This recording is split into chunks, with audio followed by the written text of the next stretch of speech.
We will talk about Ash's companies Posh No Thai Films and PVIAM Productions, her projects such as The Concrete Throne and Becoming Her, the 1 Minute Film School, and more.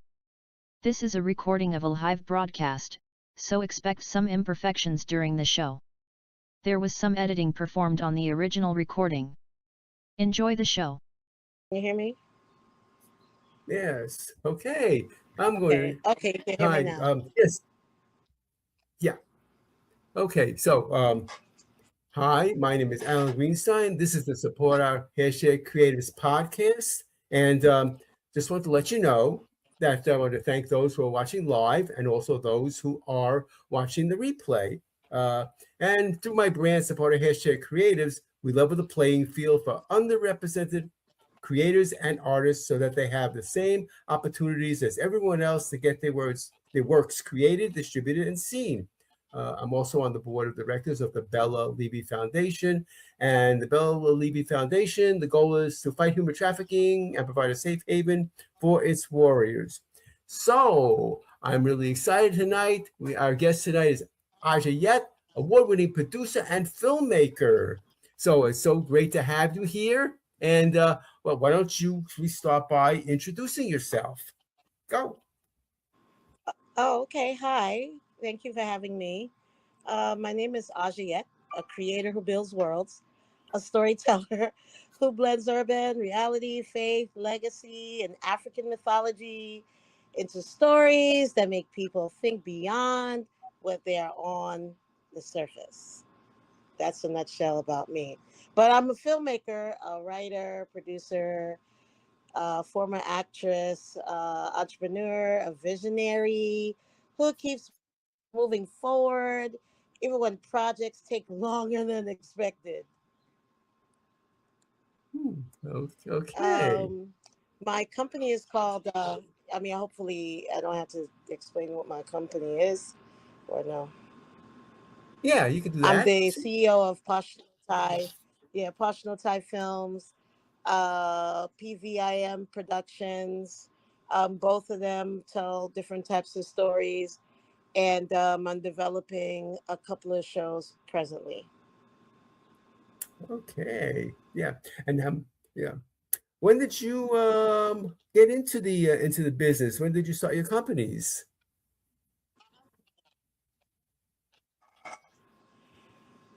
It's been about 5 years. About 5 years now. Okay. Initially, it was PVIM Productions. I still have that, but it's more faith-based, faith-based shows, positivity shows, and things of that nature. So I specifically have that for that. But Posh No Thai Films is a partnership I have with my son that passed away, Nathaniel Thornhill, and that's what I use to show all types of shows outside of faith based. Okay. Okay. Yeah. Okay. Why don't let's talk about the the Kosemi bloodline universe. Okay. Yeah. Let's Well, talk about. Kasemi bloodline is from Nigeria, and it's a king that just wanted to change and make a difference in his community. And he had to make some sacrifices that actually did not realize how much it'll affect generations to present day in New York. But it's a Nigerian village, um, and it's connected close to Abeokuta, and it's about leadership, victory, love. Take the extreme that people take, the steps that they take to want to make a difference, to love and help their community. That's what Kasemi bloodline is. And Kasemi himself is a young man that took power at a very young age, as a teenager, to to help save his people from turmoil. So that's what it's about, the bloodline, and he was in danger for getting that power. Oh, Excuse me.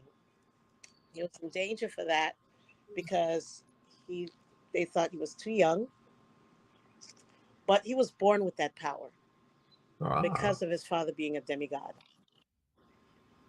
okay. So from there, he was able to get assistance from his generations, his father, and the gods that was on his side to take Kosemi to victory. Excuse me. But for some reason, there's that dark one, that's Ifelola, that is not accepting that. So there's that journey of never ending war that Ifelola will take because he felt that he needs to get that power. He felt that he is the best suitable person to rule and not Kosemi because he says he's a boy with no experience. So Kosemi has to grow up really fast to lead an army to defeat the Dark One. So that Wow. stems all the way to him sacrificing a lot to help save his village, something that he inherited unexpectedly because he had already left to another village with his mom. And now he has to deal with protecting two villages, the one he was living in, where he Wow. grew up, and the village that was inherited by his dad that gave up his life to save him to rule. Oh, okay. Wow. So it sounds like is this something that's like multi-generational? Yes. So the show, so basically, it's supposed to be a five-part feature of the journey of the power that's been transferred from generation to generation and whatever the bloodline took to protect it from evil. So Kasemi made that vow when he took over the throne from his dad, actually as a young man, barely 20 years old. Oh, okay. Yeah. Okay, we're gonna continue to talk about that. We're gonna take a brief break now for a commercial. We'll be right back. Thank you. I'm Alan Greenstein, founder and producer at Support Our Hashtag Creatives. At Support Our Hashtag Creatives, I offer a number of services to support those developing a project. Check out the services tab of my website at supportourcreatives.com. If you are interested, please use the contact tab on my website or email me directly at alan@supportourcreatives.com.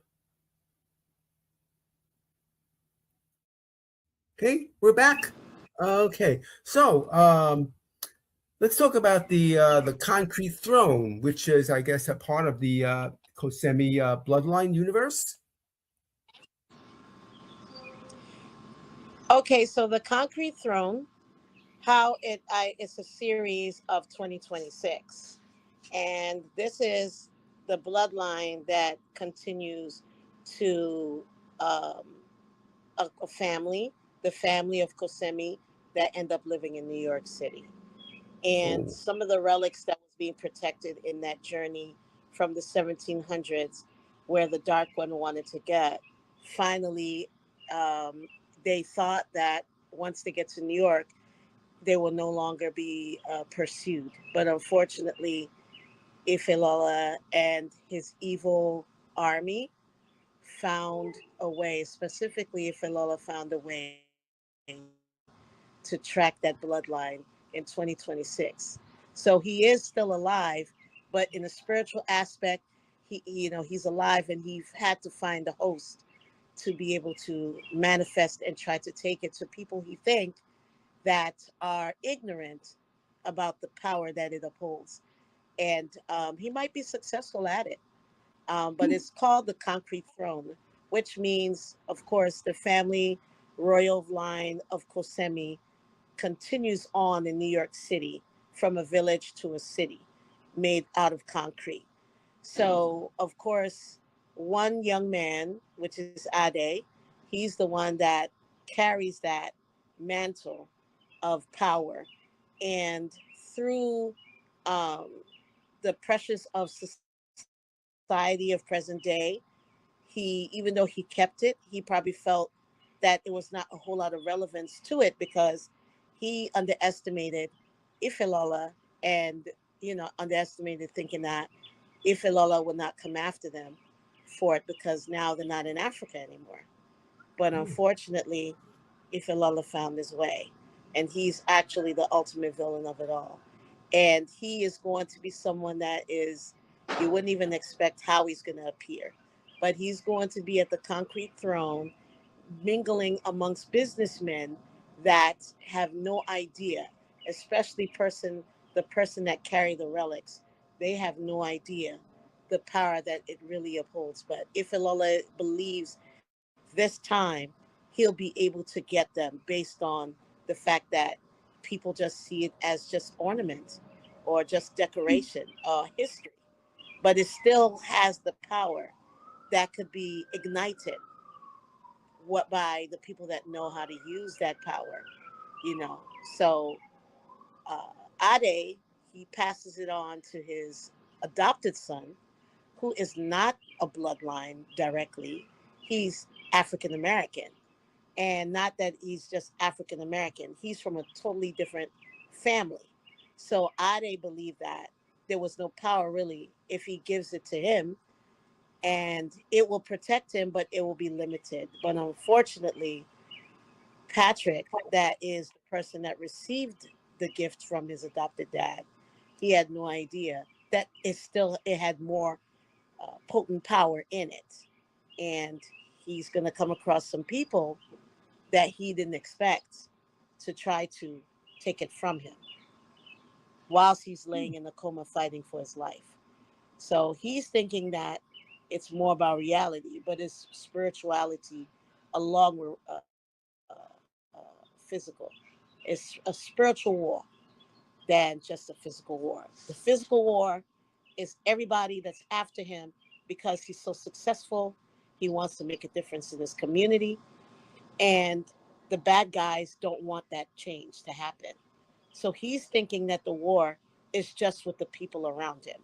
But there's that hidden war, the spiritual war that's connected to the property that he bought, that he won, that is connected to that, had affected his mom passing away. And that was what motivated him to buy the property.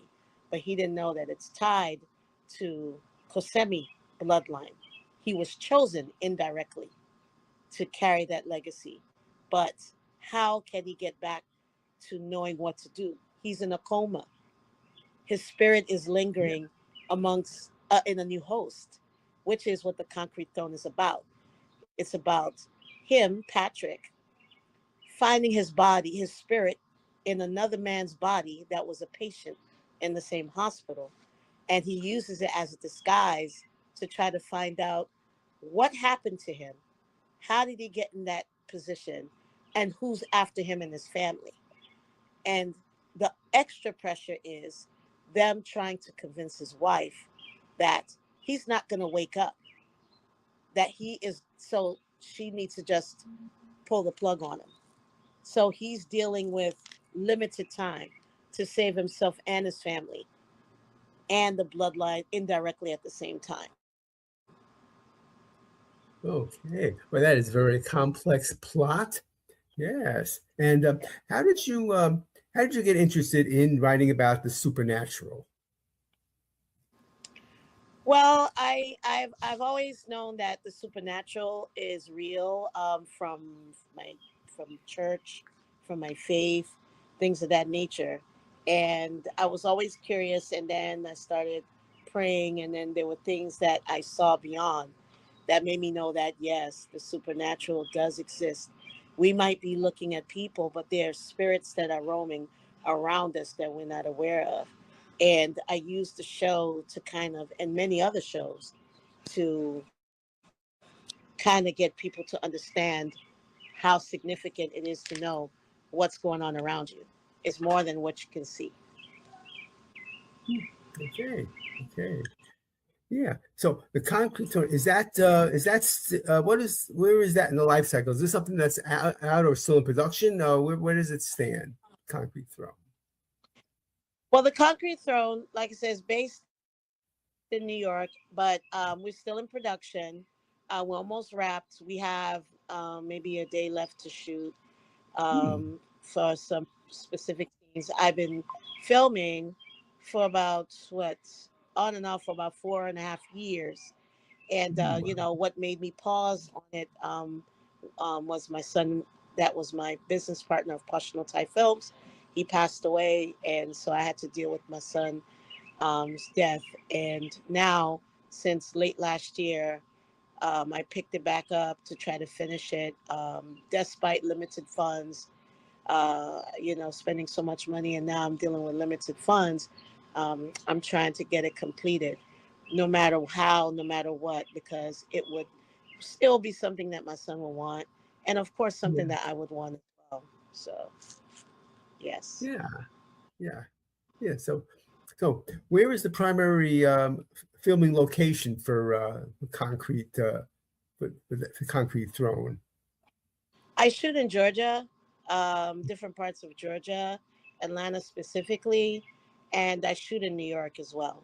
I shoot in different parts of New York, Oh, Brooklyn, Bronx, things like that. hmm. But I shoot in both cities, and I do fly some of the actors to where they need to be for the show.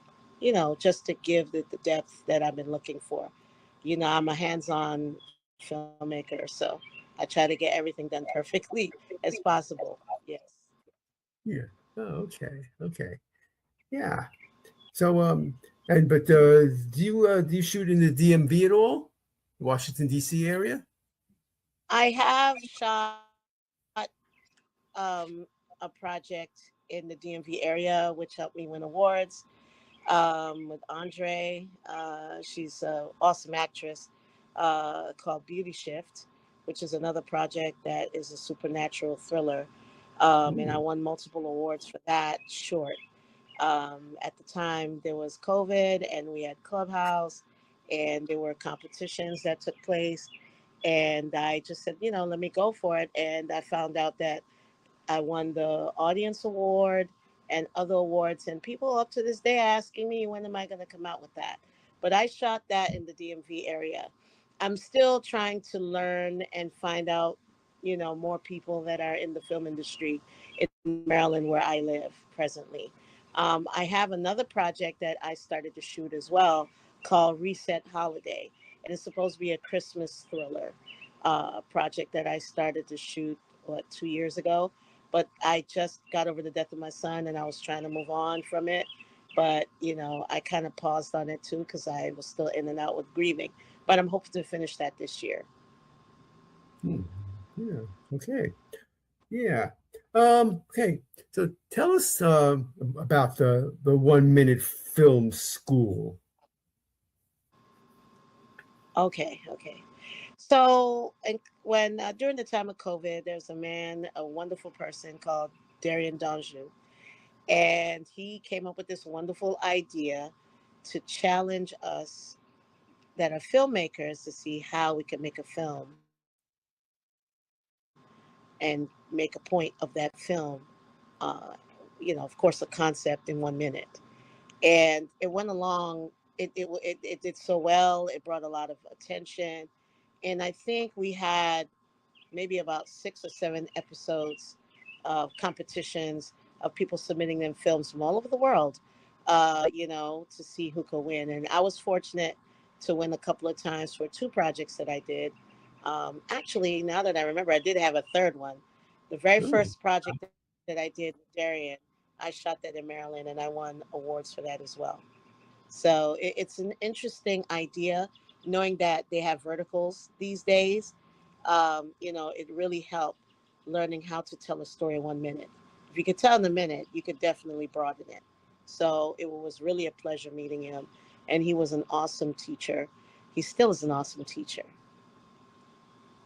yes. I mean, I remember the Clubhouse days, and you know, during COVID, Clubhouse came along, just the right time because people couldn't get together in person. So I remember we would all gather in the rooms and talk for hours and hours about different topics, such as filmmaking. And I remember the 1 minute film school being talked about a lot at that time. Yes, absolutely. We got to meet a lot of industry folks that were locked in as well. I don't know if we'll ever get that opportunity again, but we met a lot of people in Yeah. the industry behind the scenes that, up to this day, a lot of them we're still connected to. But it doesn't change the fact that we have to produce something really great and get them to be able to give us attention to what we're doing. So, but the relationships are very, it's a blessing to actually know that these people do exist. Yes. Yes, I think we all made some great connections during that time. Yes. Yeah. Okay. You mentioned about a vertical project. Can you tell me exactly what that is? Well, the verticals is like the latest way to tell a story that is hot right now, and you just got to leave a cliffhanger for each episode. It's supposed to be no more than 3 minutes, and Hmm. each 3 minutes you have to leave a cliffhanger to motivate the person to want to continue watching. And people are still figuring it out. I am working on a project with that, becoming her. It's about a girl that struggles with identity through social media, and I decided to turn that to be my first vertical. But yeah, I can't wait. It's a nice challenge, but not too much, because thanks to Darian, I was able to. If I could tell a story in a minute, I know 3 minutes wouldn't be so much of a challenge. Yeah. So so for becoming her, I mean, how many episodes do you envision it being? As you said, each of them no longer than 3 minutes. Do you have any thoughts on that? Well, so far it looked like it's going to be maybe close to 20 episodes for three Hmm. minutes. Oh, Um, because you got to take people to that journey, and the thing about storytelling is you got to make people want to care. So, and that yeah. takes time for people to care. Once they care about the character, they'll go along the journey. And becoming her is a story that is very relatable to a lot of young women in social media that want to be accepted. Yeah. Okay. Yeah. So let's see. What inspired you to start writing in the style that you do? What inspired me to start writing? Well, I was a former hairstylist and makeup artist, and I had the chance to work in Hollywood. But as a child, as a young person, when I went to high school in Raleigh, North Carolina, and Oh, I remember my teachers tell me that I tell really great stories. I write well. I mean, as far as like my imagination is quite wide. And I always said that once I stop doing hair, that'll be the next thing that I'll do once I turn 50. So, and here I am doing it, and I love it. well, I actually love it. I yeah. love directing. I do tend to uh, expand on that skill, that talent with working with professionals to get me to master the craft of being a director. But I love writing stories, especially unique stories that has never been told. I have about 12 projects like that right now. Hmm. Wow. That's great. Yeah. Thank you. Okay. Um, do you use artificial intelligence in any of your work? Well, I would say now to organize my ideas, but the stories I've written, I wrote those stories. The last story I wrote was about 3 years ago, and that's before AI became a thing where people tell stories. The only Hmm. thing I would say AI helped me with, which of course I do use, is probably like a concept, poster concept, um, maybe organizing my thoughts of my story, but I truly believe in coming up with your own story first and try to structure it, do your beat sheet. And if you have like little questions in between your story, maybe AI could help you get it done quickly. But AI is definitely a tool. I would say not to depend on it 100% because you want to be authentic as possible and original as possible. And I don't think AI can really give you an original story because it's pulling from other stories. So I'm blessed to say that I have all these stories before AI became a big thing. Ah, yeah, okay. Yeah, that's It good. I definitely mean, you can always, get it definitely can help you be a little more efficient, get things done quicker for sure. yeah, okay. Yeah, I always have to ask that question because that's the big thing these days. You always hear about AI all the time. Yeah, Yeah, there have been okay. people there are a few people that I heard of that have been successful, depending on AI. But I think it still limits you, as far as how, because of the authenticity, is a lot of stories that have been retold over and over. And a lot of my stories, they're African inspired stories that I've always had in mind from my personal experiences, because I am West African. And I came from, I know many people that they heavily believe in the spiritual world, that there's something bigger than what we see. So I use that to help enhance and tell my stories. And of course, I'm teaching AI something with what I'm telling. Yeah. Okay. Okay. Yeah. Okay. We'll stop. We're gonna stop for another brief commercial. Okay, we'll be right back. I'm Alan Greenstein, founder and producer at Support Our Hashtag Creatives. If you make something, albeit make a movie, start a business, write a book, make a physical product, run a nonprofit, promote people, are a songwriter, etc. You too are a creative, and I would love to have you be a guest on the Support Our Hashtag Creatives podcast. If you want to be featured on this podcast, please use the contact tab on my website at supportourcreatives.com or email me directly at alan@supportourcreatives.com. Okay, we're back. And Aja, you're doing great.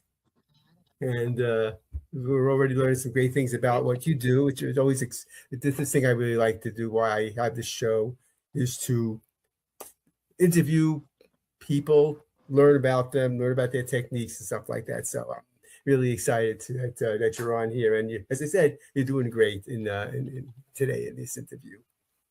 Yeah. Thank So, you. uh, yeah, sure. Um, okay, tell us about Cradle. Is that what are your plans for that? Tell us about that. Is that going to be a feature? Well, Cradle is going to be a feature. It's going to be a 1 hour feature, and that one is just like an everyday story about relationships and the decision a woman makes that's desperate to keep her relationship, that feels that it's being challenged. And it has a very unique twist in the end. Like I said, I try to tell my stories with a shocker. Of course, that's what thrillers are. It's definitely a dramatic thriller, and I'm excited to shoot that this year. I believe we'll be shooting in Chicago, that project. Oh, okay. Yeah. So you've got all different kinds of lengths. You've got series like Concrete Throne, and then you have, of course, the vertical project that you mentioned with many episodes that are each limited in length and leave you wanting more. You go to the next episode. Yes, that's great to have. It's great that you're involved with all these different flavors of projects. Yeah. It's good to Okay. be diverse. Yeah. Yeah. I try to be as Yeah. diverse as possible, you know. Yes, of course. Yeah. So when do you envision Cradle being completed? I hope that I'm hoping that by November, uh, Okay. by October, Cradle. Cradle is going to be a contained project, so it shouldn't take that long. Hopefully, I should finish that in about 15, 20 days, the Oh, most. okay. To shoot that. Mhm. Great. Okay. Yeah. So I do Okay. have maybe three projects that I'm trying to complete this year, along with the concrete throne. So Oh, okay. Oh, that's good. I was about to ask what's next for you. So you just indicated that you got a bunch of projects that are going to be coming right along. yes. Yeah. So I always prepared myself when I started writing that people are going to want more. So I have Vows and Tradition, which is another story about love and relationship, um, with supernatural in it. So it's a dramatic thriller with some supernatural components in there about a relationship that has secrets. So they're together, but they're in denial about and confident about who they are, and feel that they should keep certain secrets to themselves and think that they could be able to stay married, be successful. So, Vows and Tradition is about how it's important in our culture how to be completely honest with each other and the consequences when you're not. So that one I'm hoping to shoot this year as well. Oh, So, and okay. that's a feature as well. Oh, Yes. fantastic. Oh, yeah. Thank you. Yeah. Okay. Um, so what advice can you provide to people who want to, get into the business that you're in and making films? Advice. It's a good avenue. Um, I would advise you to take your time to create that unique story, because when you have a unique story, it sells. Don't rush in your storytelling. Let it marinate, go deeper. People like to know, and let people care about the character. That's super important. So you do a shallow story, a shallow character, it could go but so far. The other thing I could advise is make sure you do your research of who you have to shoot your project, and make sure that you have your budget in place. Make sure you have your budget in place. Do your research, get referrals, see the quality of the cinematographer, the editor, and also get actors that could relate to your story. Take time, and the director that cares to read your story and tell it the way you, as a writer, want to tell it. If you're producing your own project, Yeah. Yeah. that's By my the way, advice. I can hear your voice, but I don't see you anymore. I don't know what happened. Wow, you can't see me? I No, can I see can't me. see. What can I do? Okay, I can see you again. Very good. Yeah. Okay. Yeah. So sorry about that, but you're back on now. Can you hear me? Yes, I can. Okay, I can hear you. Okay, good. Okay. Okay. Do you have anything else more to say about any more advice that you can give since you were interrupted briefly? Oh yeah. So, like I said, it's very important to know how much money you want to spend. Um, Try to get the most important characters that'll tell the story. Make sure people care about the characters that are in the story. The right now. Okay, can you see me? You get Oh, the right you disappeared again. characters, get the right actors that could deliver the story, and make sure you research the camera crew, cinematographer, and team to make sure they know what they're doing, and a director that could actually see your vision and you align with them to make sure they tell your story properly. That's my Yeah. advice. Okay. Okay. I'm back. You're back. Yeah. Yes, Okay. sorry. I said let me use another phone and see maybe this works better. Yeah. Okay. Okay. Yeah. Well, yeah, well, I think you gave some great advice in terms Thank of you. for filmmakers, important stuff. So with that, I guess the next question is we're going to ask, how can people get in touch with you? You could get in touch with me on Instagram. It's Aja Yet One, and or you could get in touch with me through Facebook, Aja Yet, or you could email me at at ajayet.com, and you can reach out to me those three places there. Um, I would love to Okay. meet everyone, people who are interested. I'm planning to have a premiere for the show, The Throne this summer, in New Oh, York and in Atlanta. And nice. we're hoping that it will be star-studded, especially in New York. We're going to have the after party there. And it's exciting. It's action-packed. It's a crime thriller, supernatural crime drama show, and not drama, but really more of a crime thriller show. Yeah. And you'll really be excited. We have a number of people that you've seen on other movie projects, um, other movies that's going to be a part of the show. I'm really excited about it. And I think once you see the concrete throne, you're going to be curious about where this all began. And that's Ah, where the of four or course. five features that I have that we're hoping to drop a sizzle. Um, and, I'm planning to work with Darian again. We're a great team. Last thing project we worked together, I won multiple awards, and we're working on a teaser about the features of how this all began. Hopefully, but before the fall, we'll have that out as well. So I'm excited about that. And you're talking about Black Panther. We're looking at something that would give you, a run for your money. Because definitely this is kind of in that same line with that. And I'm talking about the features.